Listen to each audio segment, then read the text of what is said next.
மத்திய அரசு குறைக்கூடக்கூடிய அமைச்சர்கள் அவை முன்னவர்கள் நிறைய விமர்சனம் கொடுத்தாங்க. ஆனா டாஸ்மாக் ஊழலை பத்தி ஒரு வார்த்தை கூட இப்போதைக்கு பேசணும். அதுக்கான கேள்வி எழுப்ப கூட டாஸ்மாக் ஊழலை பற்றி நான் சொல்கின்ற பொழுது சம்பந்தப்பட்ட துறையினுடைய அமைச்சர் அவரே எழுந்து பதில் சொன்னாரு. மத்திய அமலாக்கத்துறை எந்த எஃப்ஐஆரும் போடாம ஒரு ஸ்டேட்மெண்ட் மட்டும் கொடுத்தாங்க. அவங்க கிட்ட ஆதாரம் இல்லாம சம்பந்தமில்லாத நபர்கள் கிட்ட எல்லாம் அவங்க சோதனை பண்ணியிருக்காங்கன்னு.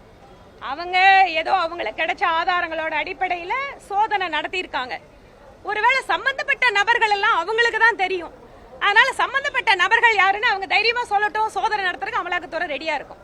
அதனால இந்த மாதிரி பதில் அல்ல. இன்று மக்கள் எதிர்பார்ப்பது ஊழல் நடந்திருக்குன்னு ஒரு மத்திய அரசாங்கத்தோட துறை சொல்லுதுன்னா அந்த குற்றச்சாட்டுக்கு என்ன உங்களோட பதிலோ, அது தவிர அரசியல் ரீதியான பதில் அல்ல.